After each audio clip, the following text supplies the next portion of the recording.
آپ حضرات سے یہ بھی درخواست ہے کہ ہمارے مدرسے کی ایک جانی پہچانی بہت علمی شخصیت سرسی میں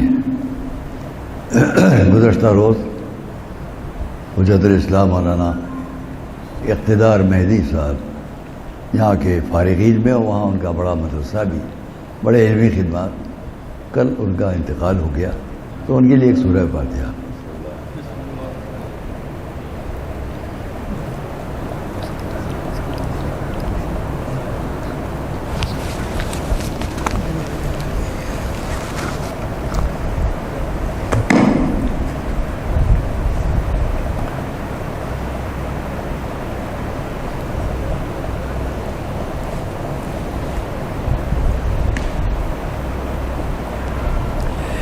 اعوذ باللہ السمیع العلیم من الشیطان اللعین الرجیم، بسم اللہ الرحمن الرحیم، الحمد للہ رب العالمین، والصلاة والسلام علی اشرف الانبیاء والمرسلین، سیدنا و نبینا و شفیعنا ابی القاسم محمد وأہل بیت طیبین الطاہرین المعصومین المظلومین، ورحمۃ اللہ علی اعدائہم وقتلتہم وغاصبی حقوقہم اجمعین من الاولین والآخرین۔ اما بعد فقد قال اللہ سبحانہ فی کتابہ المبین وقولہ الحق۔ بسم اللہ الرحمن الرحیم، قل لا اسألکم علیہ اجرا الا المودۃ فی القربى۔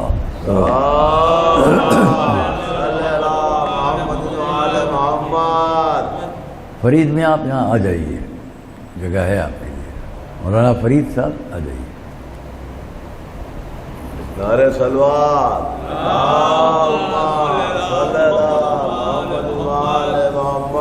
آپ یہاں آ جائیے، 5 آدمی ہیں نا، 4 آدمی ہیں، آپ 5 ہیں۔ اب کا بعض لوگوں کو برا لگتا ہے کہ ہم کیا کریں، ہم اپنے قواعد اور قوانین کے خلاف نہیں جائیں گے جو ہیں۔ اب شروع میں ہم آپ سے ایک بات کہہ دیں، یہ جو 5 آدمی، یا اور میں بار بار کہہ چکا، یہ عزاداری پر پابندی کی بات نہیں ہے۔ عزاداری کی پابندی کا تصور اس میں غلط ہے۔ اب یہ الگ بات ہے کہ حکومت، ایڈمنسٹریشن، لوگ، پولیس اس وبا کو روکنے کے لیے اپنے کیا کیا قانون بنا رہے ہیں اور اس پر کتنی سختی سے کہاں عمل کرا رہے ہیں۔ اس کا مقصد کسی بھی مذہب کے مذہبی امور میں مداخلت نہیں ہے۔ ہندو بھائیوں کے بھی سارے جلوس روکے جا رہے ہیں جو ان کے ہوتے ہیں، لیکن ہم کوئی تقابل نہیں کرتے۔ عزاداری ایک الگ، پہلے دن بھی میں نے کہا، اس کے بعد بھی کہا کہ عزاداری ایک ڈیمانسٹریشن، ایک احتجاج ظلم کے خلاف صدیوں سے ہے پوری دنیا میں۔ اس لیے ہم کو اسے اس نقطہ نظر سے نہیں دیکھنا چاہیے، اس پر برا بھی نہیں ماننا چاہیے۔ صاحب دیکھیے، وہ وہاں تو اتنا مجمع اور یہاں وہ، میری ہمیشہ سے ایک زندگی ہے کہ غلطی کی مثال سے غلط کام نہیں کیا جا سکتا، بری بات سے بری بات کی مثال نہیں دی جا سکتی۔ وہ ہے تو یہ بھی جائز ہے، یہ نہیں ہے۔ برائی برائی، غلط غلط ہے، صحیح صحیح ہے۔ یہ تو اتفاق ہے کہ اس سال ایسا ہے۔ تقریباً 50 سال پہلے کی بات ہے، کربلا دیانت الدولہ میں ایک بہت بڑا جلسہ تھا ہم لوگوں کا۔ اس میں نام میں لیتا، اس وقت کے سارے بزرگ علماء، سب لوگ، ہم لوگ تو ان کے مقابلے میں دوسری صف تیسری صف کے لوگ ہوں، اور نوچندی کے علم کے لیے قوم مایوس ہو گئی کہ اب نہیں اٹھیں گے۔ تو وہ جلسہ بڑا اہم تھا جو کربلا دیار الدولہ میں تھا، اور اس میں جو فیصلے ہوتے اس سے امن شہر پر بڑا برا اثر پڑتا، کیونکہ کوئی اب سامنے راستہ نہیں تھا۔ اس وقت ہم نے، جب ہمیں تقریر کا موقع ملا تو ہم نے ایک بات کہی جو اس ممبر سے ہم شاید آج چوتھی بار کہہ رہے ہیں یا تیسری بار، اس جلسے میں کہی، سب نے پسند کی بات، میں بڑے بڑے نام اس وقت کے تمام قائدین سب موجود تھے۔ اس کے بعد حالات ایسے ہوئے کہ 7-8 سال کے بعد اس مدرسے میں کہا، اسی عشرے میں، آج سے 20-22 سال پہلے پھر کہا، عجب اتفاق ہے کہ گزشتہ سال بھی کہا، یہ بات گزشتہ سال بھی کہی اور آج ہم پھر سے کہہ رہے ہیں یہاں۔ کیا کہا تھا ہم نے 50 سال پہلے وہاں؟ شاباش، سب کو یاد ہے پوری دنیا میں کیسے مایوسی سے ہم نکلیں۔ اس کے لیے ہم نے اسی وقت دعا مانگی اور اس مجمع کے سامنے ہم نے وہ بات کہی جو اسی وقت ہمارے ذہن میں آئی۔ ہم نے وہاں یہ کہا تھا کہ جیسے نماز کے لیے وضو ضروری ہے، کیا کہنا، بغیر وضو طہارت کے نماز نہیں ہے، جیسے حج کے لیے عمرہ ضروری ہے، بغیر عمرے کے حج نہیں ہے، ویسے ہی عزا کے لیے ایک اور شے ضروری ہے، وہ ہے شان عزا۔ وہ فرق اتنا ہے کہ وہاں بغیر طہارت کے، وضو کے، تیمم کے، غسل کے بغیر نماز نہیں ہو سکتی، حج بغیر عمرے کے نہیں ہو سکتا، لیکن عزا اور شان عزا، اس کا فرق سمجھیں آپ۔ میں اس لیے کہتا ہوں میری طرف دیکھیں، یہ بیچ میں لکھی ہے عزاداری، عزا، نام امام حسین، ماتم حسین، چاروں طرف لکھیے سبیل، سوز، سلام، مرثیہ، ماتم، آگ کا ماتم، زنجیر کا ماتم، یہ چاروں طرف لکھیے، یہ سب ہے شان عزا۔ تو میں نے کہا یہ شان عزا گھٹتی بڑھتی رہتی ہے۔ اس وقت میں نے مثال دی تھی کہ چھوٹی رانی صاحبہ کا تعزیہ اٹھتا تھا، اتنے ہاتھی، اتنے گھوڑے، اتنے اونٹ، اب نہیں اٹھتا۔ مولانا سبط سے یہ بھی مثال دی تھی کہ مولانا سبط صاحب اللہ علیہ مقام مجلسیں پڑھتے تھے، اب وہ نہیں ہے۔ تو اس وقت لوگ یہ سوچتے تھے اب یہ نہیں ہوگا تو عزاداری ہوگی کہ نہیں ہوگی، کیا کہنا، لیکن ہم نے اس وقت کہا تھا کہ ان سب چیزوں کے بدلتے رہنے سے اس عزاداری پر اثر نہیں پڑے گا۔ عزا اور ہے، شان عزا اور ہے، شان عزا گھٹتی بڑھتی رہے گی۔ عزاداری کے لیے میں نے کہا تھا آپ اپنے گھر میں بیٹھ کر میر انیس صلی اللہ مقامہ مرزا دبیر کے 2 بند مرثیے کے پڑھ لیں گے، آنکھوں میں آنسو آ جائیں گے، عزاداری ہو گئی۔ اس لیے یہ نہیں ختم ہونے والی ہے کہ اس کا وعدہ رسول کا اپنی بیٹی سے ہے، شان عزا کا وعدہ نہیں ہے۔ صلوات محمد علیہ وسلم، یہ اس وقت کہا تھا کہ آپ 2 بند گھر میں بیٹھ کے پڑھ لیں، آنکھیں نم، عزاداری ہو گئی۔ مجھے کیا معلوم تھا کہ یہ سب ہوگا، ہم 5 آدمیوں میں پڑھ رہے ہیں، میرے پاس فون آتے ہیں کہاں کہاں سے، لوگ کہتے ہیں ایسا لگتا ہے کہ ہزاروں آدمیوں میں آپ کی مجلس ہو رہی ہے، یہ جو میں پڑھ رہا ہوں۔ بیٹھے تو 5 ہیں، لیکن یہ 5 چونکہ پنجتنی ہیں، اس لیے ان کی آواز کہاں کہاں جا رہی ہے۔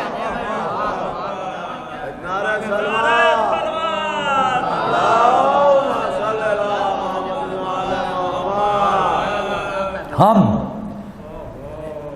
پرسوں نرسوں ہم نے کہا تھا، آج پھر کہیں گے، آج کے اردو اخبارات میں سے میں نے بعض میں دیکھا جس پہ لکھا ہوا ہے کہ کل کی تاریخ، جو کل کا دن گزرا، اس کرونا کے مرض سے صحیح ہونے، ٹھیک ہونے والوں کی تعداد ہر دن سے زیادہ ہے۔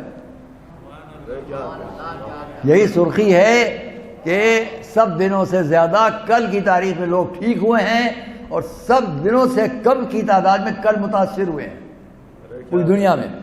میں نے آپ سے 2-3 دن پہلے کہہ دیا تھا کہ چونکہ تذکرہ ہے اس کا جس کی خاک کھا کے شفا ہے، تو انشاءاللہ شفا ہوتی چلی جائے گی۔ صلوات محمد علیہ وسلم۔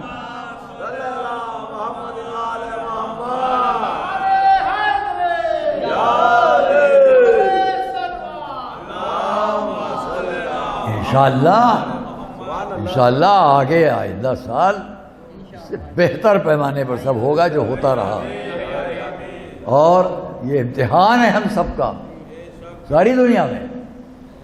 ان حالات میں بھی تم ٹوٹے ہوئے دل کے ساتھ عزاداری کرو گے یا اپنے پورے جذبے کے ساتھ کرو گے؟ شکستہ دلی اس کی ہے کہ اب ویسے نہیں کر پا رہے ہیں، لیکن عزاداری سے کسی کا ذہن ہٹ جائے یہ کہیں نہیں ہے، چاہے گاؤں میں ہو، قریے میں ہو، قصبے میں ہو، دیہات میں ہو، کہ یہ گھر میں ہو، بڑے جگہ پر ہو، سب آج کل متوجہ ہیں۔ اور میں درخواست کروں گا پھر سے ایک مرتبہ، کہوں گا اپنی حکومت سے، ہم قانون کی پابندی کر رہے ہیں، لیکن عزاداری کے معاملے میں تعزیہ یہ نقل ہے، ذریعہ ہے امام حسین کی۔ تعزیہ جو بنتا ہے تیلیوں اور کاغذ پر، یہ نقل ہے قبر امام حسین کی، ہم وہاں نہیں جا سکتے، یہاں کر لیں۔ اور اس لیے اس کے بارے میں انشاءاللہ جلد آپ لوگ فیصلہ کر لیں گے، اور ہماری پوری قوم جہاں جہاں مضطرب ہے، پریشان ہے، بے چین ہے، اس کے ذہن کو سکون ملے گا۔ ایک صلوات محمد علیہ۔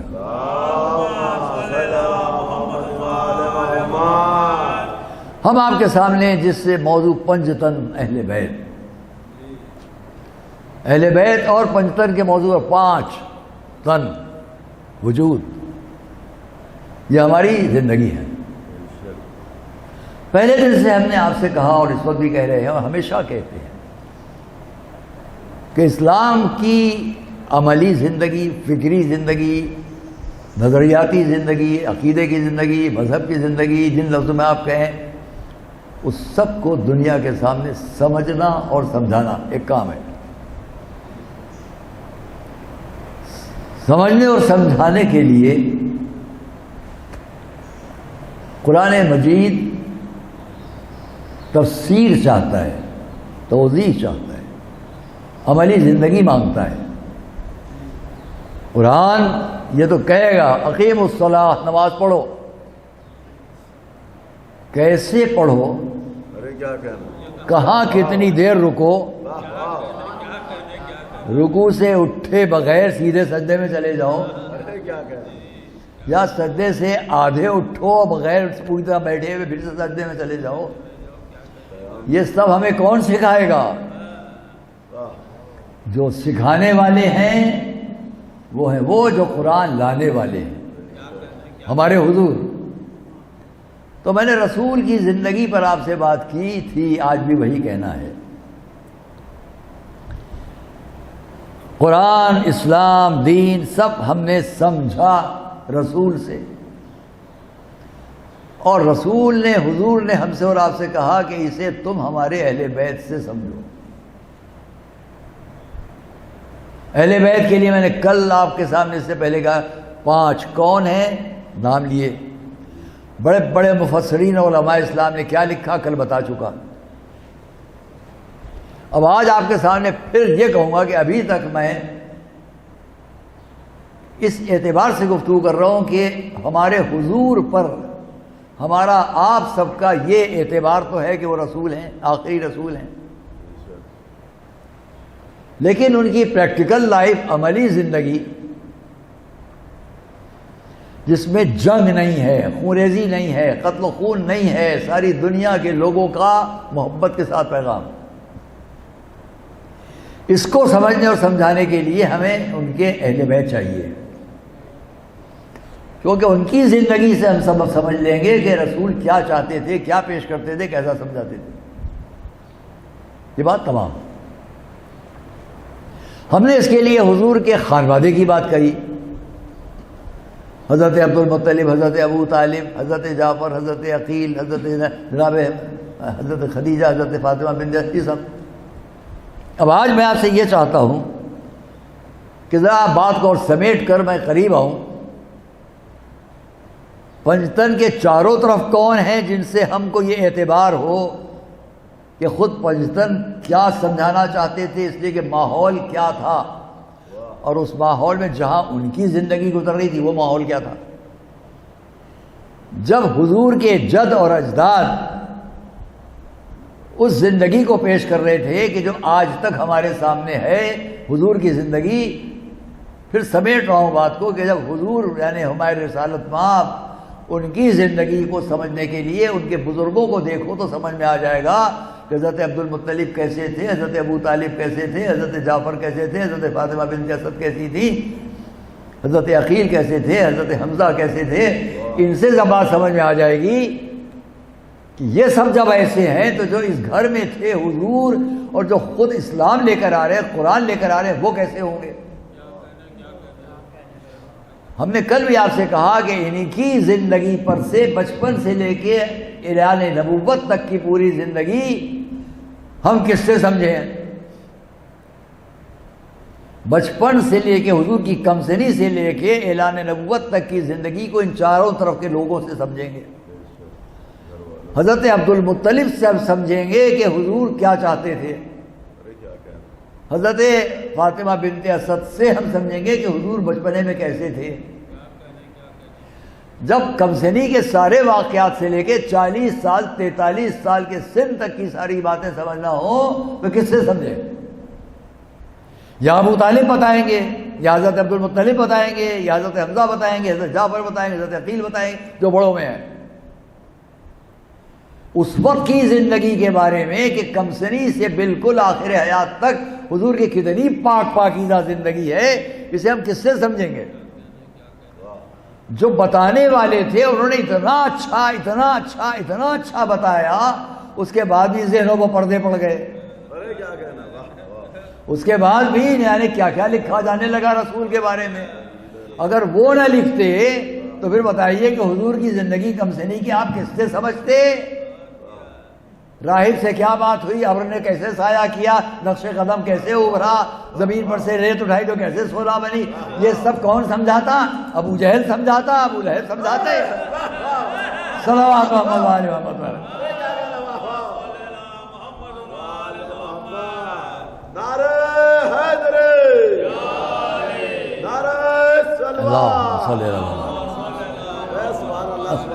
اب بالکل ہم قریب آ جائیں.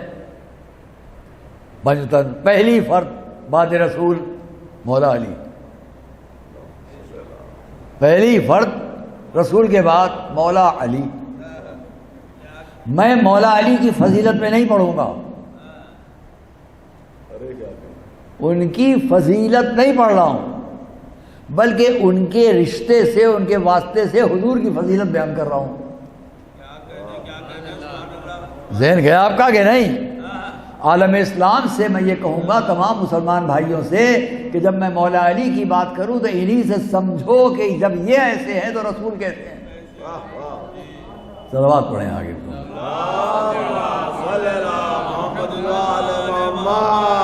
میں مثال دیتا ہوں، کہاں سے بات کروں، کہاں سے شروع کروں، کہاں لے جاؤں. دیکھیے، ایک بات میں آپ سے یہ پوچھنا چاہتا ہوں کہ مولا علی کی ولادت کہاں ہوئی؟ کم وقت میں بات کو سمیٹنا ہے. مولا علی کی ولادت کون ایسا عالم اسلام کا جو نہیں جانتا؟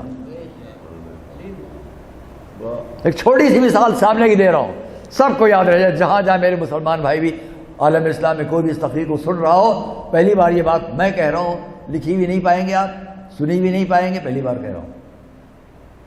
فرض کیجئے کہ میرے ایک دوست تھے، کمسنی میں میرے ساتھ تھے 7-8 سال کے سن تک.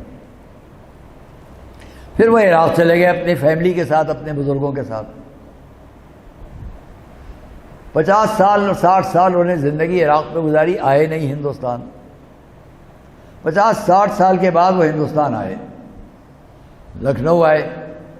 یہاں کہیں کشمیری محلہ، مفتی گنج، مقبرہ کہیں رہتے تھے. وہ وہیں پیدا ہوئے، وہیں 4-5 سال کے سن تک رہے اور اب چلے گئے اپنے بزرگوں کے ساتھ عراق. وہیں زندگی گزاری، اور اب اچانک ایسا وقت آیا کہ ان کو وہاں سے لکھنؤ آنا پڑا۔ سائیکالوجی، نفسیاتی بات۔ جب وہ لکھنؤ آئیں گے پہلی بار اپنی کمسنی میں جانے کے بعد، تو کیا کہیں گے؟ مجھے ذرا وہاں لے چلیے جہاں میں رہتا تھا، ارے کیا کہنا، واہ واہ، مجھے ذرا وہاں لے چلیے جہاں میں پیدا ہوا تھا، میں وہ گھر ایک نظر دیکھ لوں ہے کہ نہیں ہے، اسی شان میں کیا ہے۔ کوشش کریں گے کہ جس محلے، جس مکان میں وہ 4-5 سال کے سن تک تھے، وہیں پیدا ہوئے تھے، اس گھر میں کو ایک نظر دیکھ لیں۔ جب یہ وہاں جائیں گے، ان کا یہ گھر تھا جہاں آپ رہتے تھے، اس کے دروازے کو دیکھیں گے، اس کی دیواروں کو دیکھیں گے، ایک ایک اینٹ کو دیکھیں گے، ہر شے سے انہیں محبت ہوگی کہ نہیں؟ بہت توجہ کیجیے گا، اس مکان کے دروازے سے محبت، اس مکان کی دیواروں سے محبت، اگر کوئی درخت وہاں لگا ہوا تھا بڑا ہو گیا اس سے محبت، یہاں پیدا ہوا تھا، یہاں پیدا ہوا تھا، یہاں میں تھا، یہاں میں تھا۔ نفرت تو نہیں ہوگی کسی چیز سے، نہ درخت سے جو اس مکان میں ہے، نہ دروازے سے، نہ کھڑکی سے، نہ دیواروں سے، کسی چیز سے نفرت نہیں ہوگی۔ اب مجھے بتاؤ، مکے میں ایک گھر ہے جسے کہتے ہیں خانہ کعبہ، جو پوری دنیا جانتی ہے، اس گھر میں اکیلی ایک ہی شخصیت تھی جو پیدا ہوئی، جو کہہ رہا ہوں یاد رکھیے گا، اس گھر میں اکیلی ایک شخصیت تھی جو پیدا ہوئی، اور کوئی نہیں۔ وہ ساری دنیا جانتی ہے، مولا علی۔ جب اس گھر میں پیدا ہوئے، کمسنی سے لے کے بڑے ہونے تک، حضور کے اعلان نبوت کا وقت آنے سے 10 سال تک کم سے کم حضور کے ساتھ ساتھ اسی محلے میں ہیں، اسی شہر میں ہیں۔ اب ہمارے حضور کے ساتھ ساتھ مولا علی کو اس گھر کی ہر شے سے محبت ہونا چاہیے۔ صلوات پڑھیے محمد و آل محمد پر۔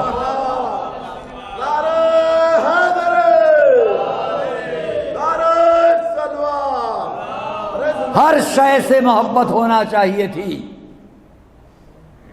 یہ کیا ہوا کہ جب بڑے ہوئے تو ساری دنیا نے ان کے ساتھ ایک لقب تو وہ لکھا جو سب کے لیے لکھتے تھے، کیا کہنا، رضی اللہ۔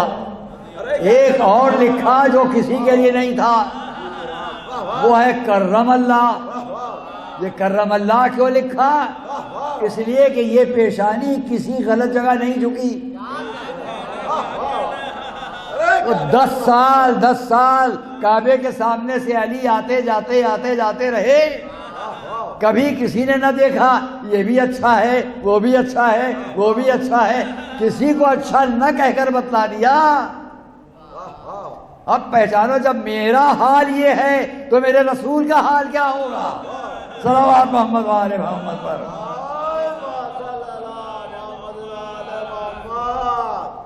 بلکہ جب وقت آیا تو ان سب کو ہٹا دیا،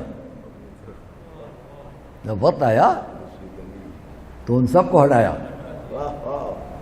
مولا علی کہیں اور نہیں، روایات میں ہے، واقعات۔ میرے استاد یہاں ہم پڑھتے تھے اسے اجرائے مولانا ایوب حسین صاحب قبلہ، ایک موقع پر ہم نے ان سے کہا مولا کے بارے میں بتائیے، تو ہمارے استاد تھے، انہوں نے کچھ لکھ کے دیا۔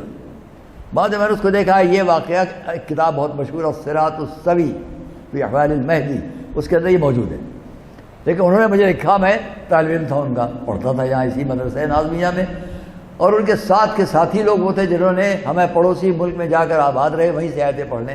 آج بڑے بڑے مدرسے وہاں کے جو ہیں انہی کے بنائے ہوئے ہیں، یعنی اس مدرسے کے شاگردوں کے۔ یہ ہم بات پھر کبھی کریں گے۔ تو انہوں نے ایک بات ہم کو، ایک جملہ لکھا، دیکھو مولا علی کی ولادت کے لیے روایت کا فقرہ یہ ہے، ولد علی فی جوف الکعبہ۔ میں نے گزشتہ سال شاید یا اور کہیں کہا ہو، مسئلہ بتائیے، آپ سب جہاں جائیں جو میری آواز سن رہے ہو، فتویٰ مسئلہ بتائیے۔ آپ خانہ کعبہ کے اندر گئے، علماء سے پوچھتا ہوں، دروازہ کھلا، اندر گئے آپ، اب وہاں آپ کو نماز پڑھنا ہے، کعبے کے باہر نہیں. بلا تجویز یہ کعبہ ہے، آپ یہاں کھڑے ہیں، یہاں کھڑے ہیں، یہاں کہیں بھی کھڑے ہو جائیں نماز پڑھنے ادھر کر کے. لیکن جب کعبے کے اندر آپ ہیں تو اب آپ کو نماز پڑھنا ہے تو آپ کدھر رخ کر کے پڑھیں؟ فتویٰ کیا ہے؟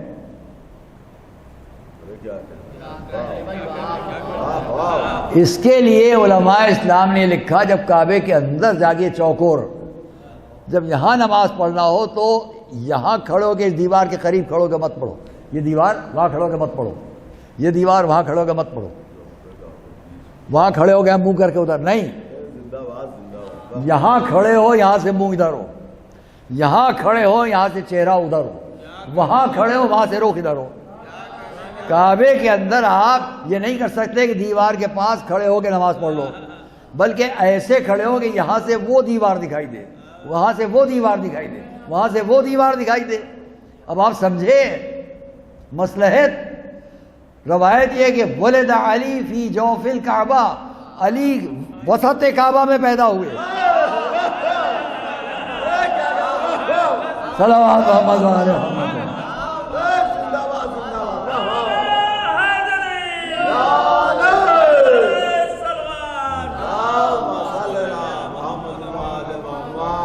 تو ہمیں یہ کہنا ہے کہ جب مولا علی کیا، یہ بھی میں نے بہت پہلے کبھی پڑھا ہے، کسی اور موضوع کے تحت پڑھا، آج میں اس موضوع کے ساتھ بیان کر دوں.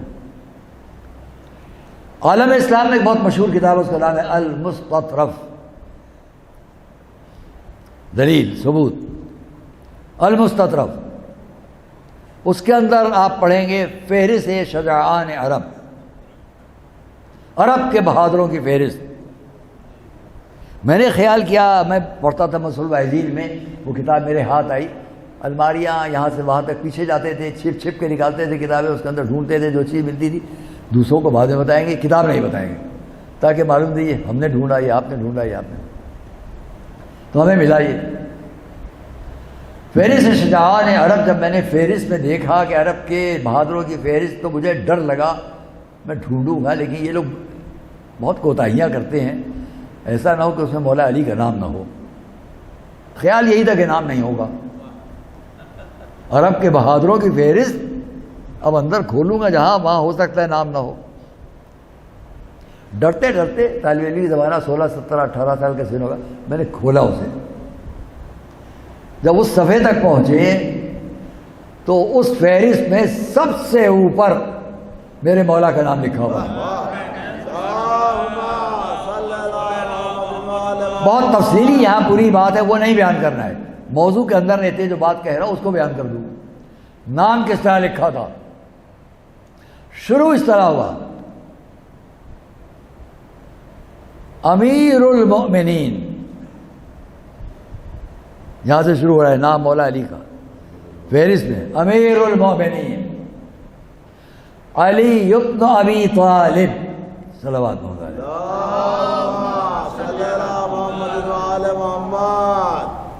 امیر المؤمنین علی ابن ابی طالب رضی اللہ تعالی عنہ وکرم اللہ وجہہ.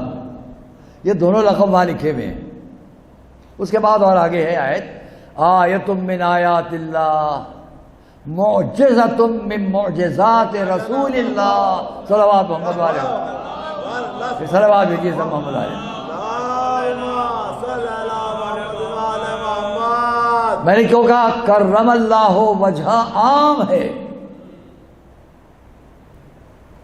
عزیزان گرامی،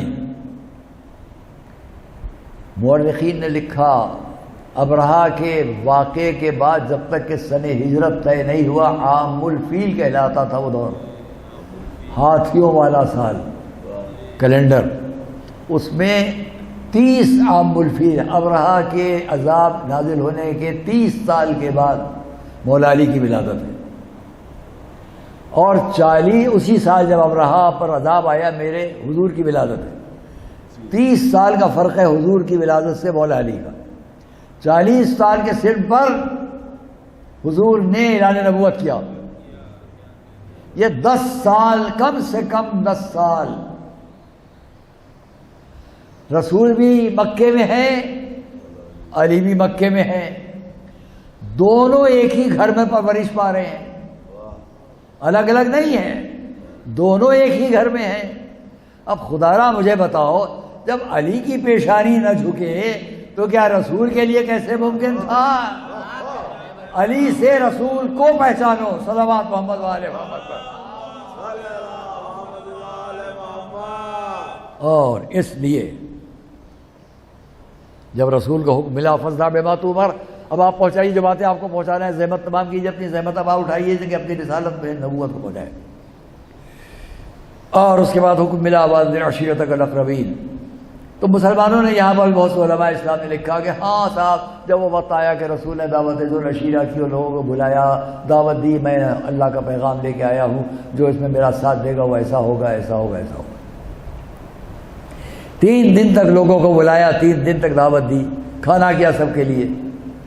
اس میں بھی لوگوں نے مذاق اڑایا کہ 1 پائے گوسفند، 3 کلو آٹے کی روٹی،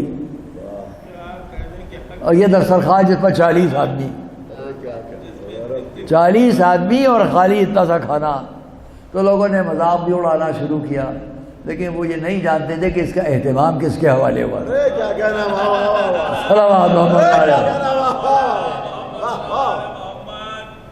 اور اب آپ لکھتے ہیں کہ مولا علی سب سے پہلے ایمان لانے والے، سب سے پہلے علی ایمان لائے اس دعوت میں۔ اس پر ایک اچھے عالم، بزرگ عالم نے ایک جملہ لکھا، وہ میں نقل کروں آپ کے سامنے۔ آپ یہ کہہ کر مولا علی کی فضیلت کو کم کرنا چاہتے ہیں کہ دعوت ذو العشیرہ میں سب سے پہلے کم سن لوگوں میں ایمان لانے والے علی، پھر بعد میں آپ نے لکھا کہ اور عورتوں میں ایمان لانے والی حضرت خدیجہ، اور مردوں میں سب سے بزرگوں میں فلاں صاحب ایمان لائے بعد میں۔ تو بعد میں ایمان لانے والوں میں یہ، اور کمسنی میں ایمان لانے والوں میں یہ۔ آپ نے کمسنی کی لفظ لگا کر مولا علی کے ایمان کی فضیلت کو گھٹانا چاہا۔ اس پر ان صاحب نے یہ ضرور لکھا، بڑا اچھا لکھا، سنیں گے آپ، کم سے کم اتنا تو مانو کہ رسول نے اس ایمان کے بعد کیا کہا؟ آج سے یہ میرا بھائی وسیع وزیر خلیفہ و جالسی۔ اب جملہ کیا لکھا، جملہ سنیے گا۔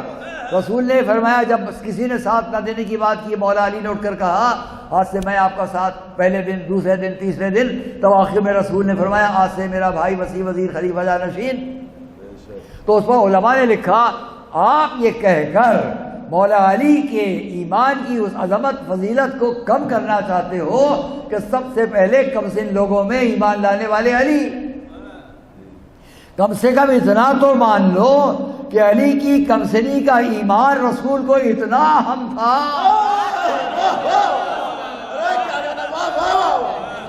اور دوسرا فقرہ بھی سن لیں جو بڑا اچھا ہے، کوئی بھی رسول کا ساتھی ایسا نہیں ہے جس نے 40 سال سے سن سے پہلے اسلام قبول کیا ہو۔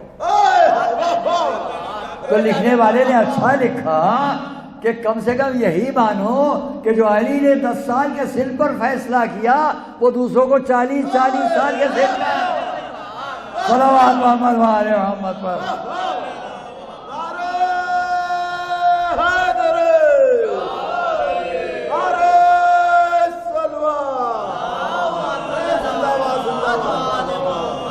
ایک اور صلوات محمد وآل محمد۔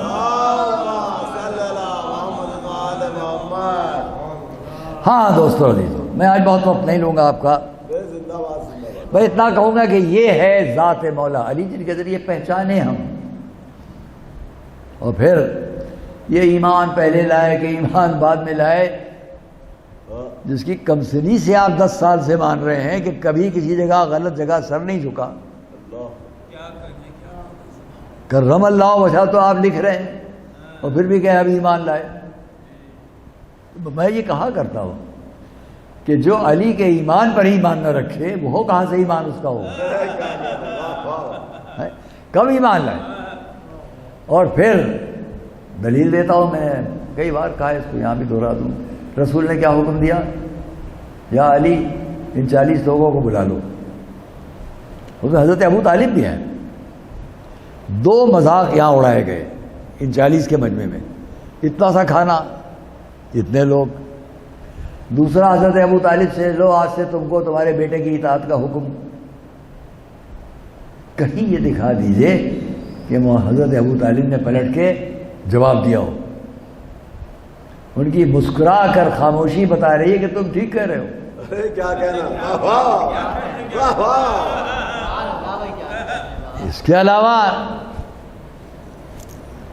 اس 40 سال کے سن پر تو اعلان ہو رہا ہے، اب 10 سال کے سن سے، اس سے 10 سال پہلے سے علی ساتھ میں ہے، کم سنی سے ایک ہی گھر میں ہیں. جہاں رسول ہے وہاں علی ہے، جہاں علی ہے وہاں رسول ہے، کیونکہ دونوں ابو طالب کے گھر میں ہیں، دونوں حضرت ابو طالب کے گھر میں ہیں، انہی کی پرورش ہے، انہی کی سرپرستی ہے.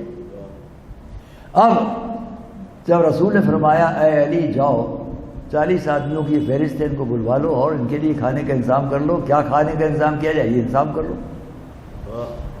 آپ سب غور کریں کہ مولا علی، بعض روایات 13 سال کا سن، بعض روایات 10 سال، ہم 10 سال مانتے ہیں.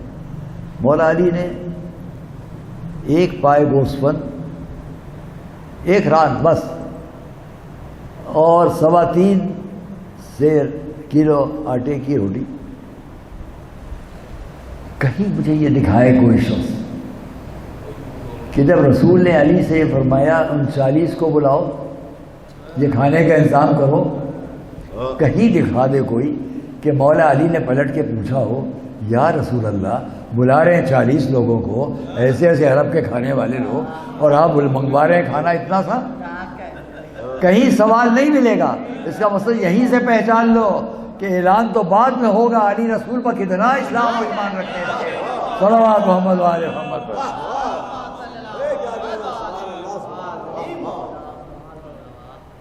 اور یہ ہے ذات علی رسول کے ساتھ. پہلی دعوت ذوالعشیرہ، اس کے وقت، اس وقت سے لے کے پھر آگے کی پوری زندگی، کیا زندگی کیا زندگی کیا زندگی ہے. جہاں علی ہے اور رسول ہے، رسول ہے اور علی ہے. اور ہم اس لیے مجالس میں جب ذکر کرتے ہیں اہل بیت کا تو بہت سے لوگ کہتے ہیں کہ بڑھا دیا. توجہ کیجیے گا، ہم رسول کی ذات سے مولا علی کی ذات کو یا اہل بیت کو بڑھاتے نہیں ہیں. ان کے ذریعے ہم یہ بتانا چاہتے ہیں جب یہ ایسے ہیں تو رسول کیسے ہیں. لہذا کوئی یہ نہ کہے جب یہ ایسے ہیں تو خود رسول کی ذات کیا ہے. اور اسی لیے میں ایک صلوات محمد علیہ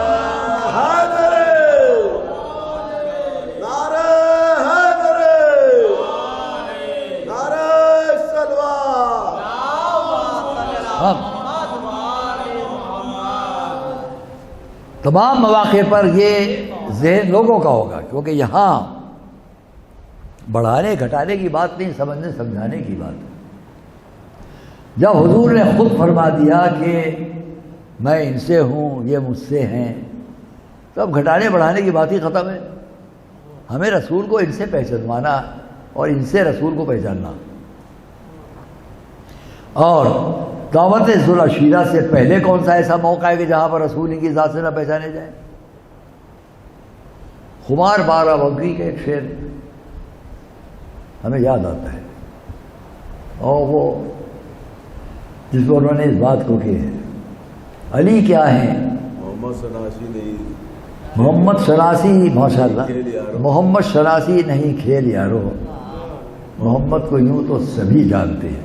میں ان کے 6-7 اور کل جو دن آ رہا ہے پڑھنے جایا کرتا تھا، آپ لوگ یاد ہوگا یہاں آ کے پڑھتے تھے آج کی تاریخ. اور ایک بطور نے اسی ممبر سے اعلان کیا تھا کہ اس ممبر کے طفیل انہوں نے باتیں ترک کر دی اور ہاتھ نہیں لگایا، قریب بھی نہیں گئے، کہ ان کی عظمت تھی. یہاں سے کہا، اس ممبر سے ریکارڈ ہے ان کا، محمد شناسی نہیں کھیل یارو، محمد کو یوں تو سبھی جانتے ہیں، علی کیا ہے یہ جانتے ہیں، محمد ہے کیا یہ علی. صلوات صلوات محمد والے.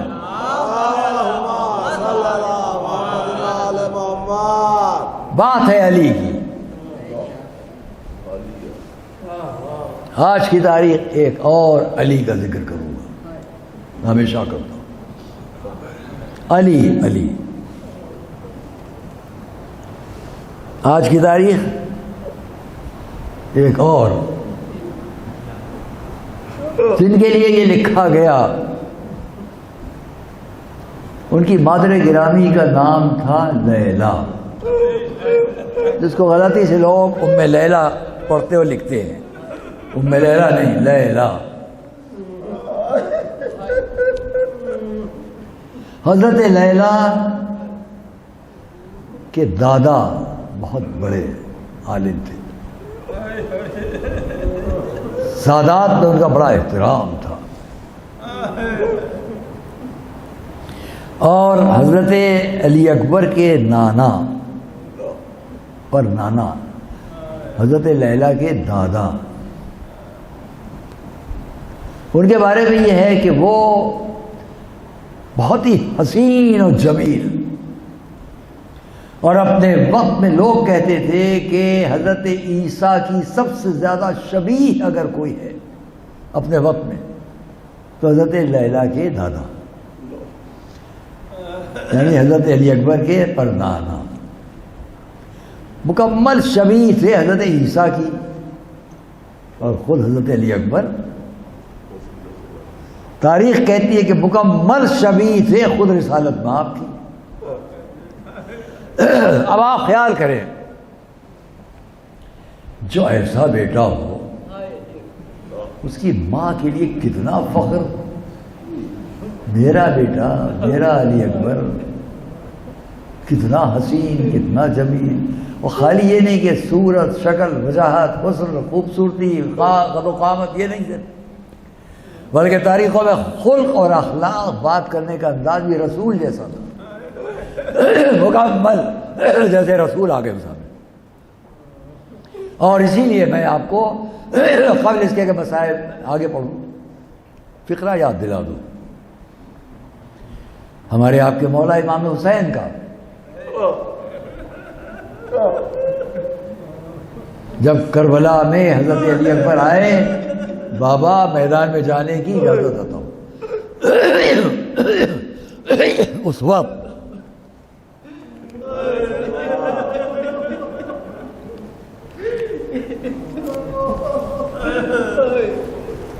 جب آئے حضرت علی اکبر اجازت لے لیں تو کیا فقرہ ہے، مولا نے اجازت دی، میں بعد میں کہوں گا ایسے، لیکن اتنا ہوا کہ وہ علی اکبر جا رہے ہیں اور یہ امام حسین سر آسمان کی طرف۔ فقرہ کہ اللہم اشہد علی ہؤلاء القوم، پالنے والے اس قوم پر تو گواہ رہنا جس کی طرف میں اپنے اس بیٹے کو بھیج رہا ہوں، جو صورت میں، سیرت میں، بولنے میں، اخلاق میں بالکل تیرے رسول جیسا تھا، تیرے رسول جیسا تھا۔ اے میرے رب، جب میں چاہتا تھا کہ میں اپنے رسول کی زیارت کر لوں تو میں اپنے فرزند کو دیکھ لوں،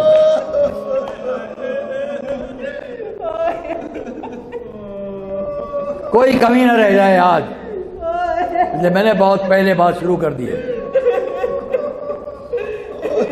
وہی علی اکبر، آپ نے ابھی سب کی کم سنی سنی، شہزادہ علی اکبر کی بھی کم سنی بیان کروں، تاریخ میں ہے، تھوڑی دیر سن لیجئے کہ دور دور سے لوگ مدینے آتے تھے، چلو مدینے چلیں، ہم نے تو نہیں دیکھا لیکن سنتے ہیں کہ وہاں ایک بنی ہاشم میں بچہ ایسا ہے جو رسول جیسا ہے، جو رسول جیسا ہے۔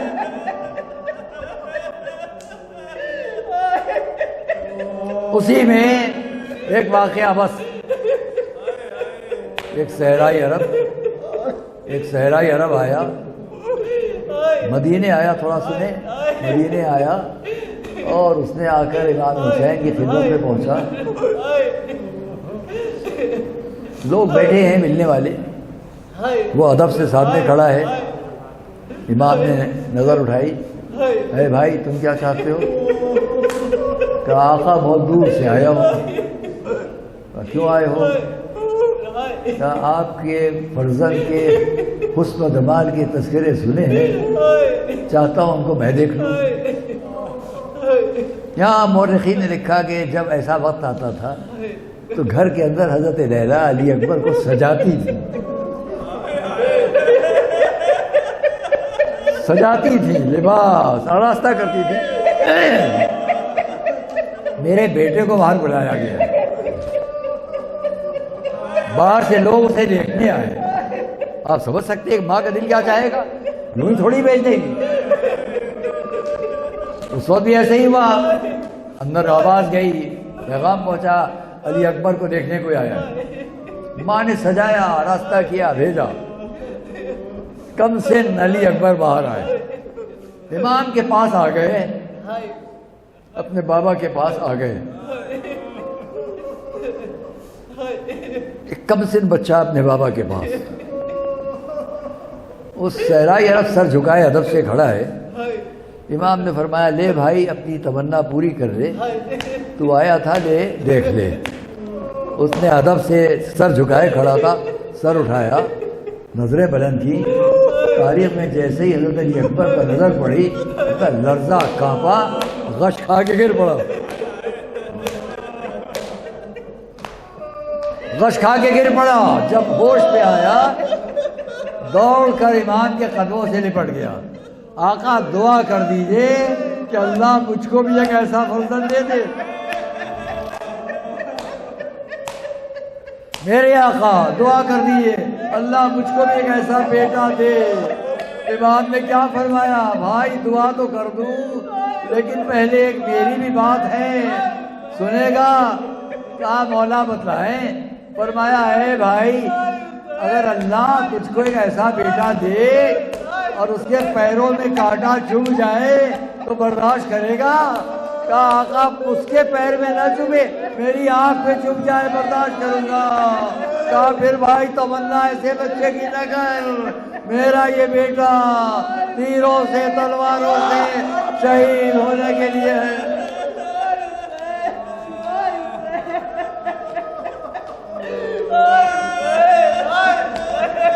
عزیزان گرامی، وہی علی اکبر